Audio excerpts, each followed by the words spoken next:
สบายดีทุกคนมื้อนี้จะพาทุกคนมาเฮ็ดข้าวเหนียวดอกดินก่อนอื่นหมดแม่นเฮานำดอกดินที่เฮาได้มาน่ะมาทำความสะอาดเด็ดส่วนที่เป็นเงาออกส่วนที่เฮาจะต้องใส่จะมีเพียงกาบและดอกหลังจากที่เฮาล้างทำความสะอาดแล้วเฮาจะนำดอกดิน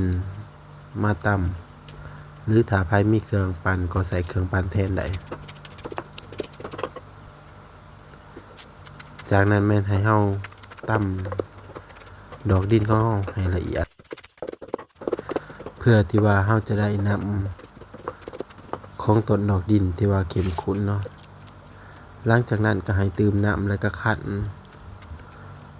เอาส่วนที่เป็นกากแล้วมาต้องออก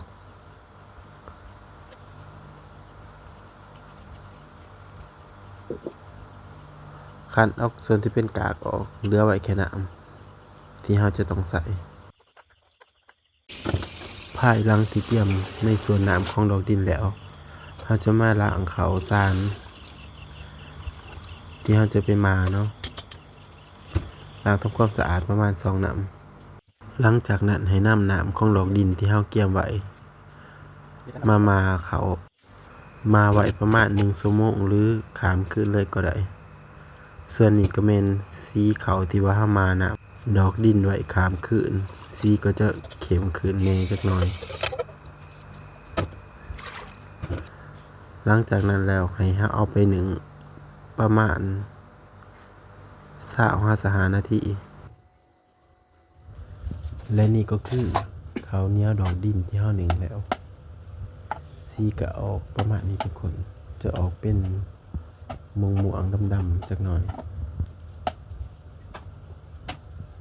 สีจะงามกว่าสีดอกอัญชันอีกทุกคนเพราะว่าสีจะเข้มๆคลิปต่อไปจะพาทุกคนไปเบิ่งวิธีเฮ็ดข้าวนมข้าวเหนียวดอกดินฝากทุกคนติดตามไว้ในเด้อ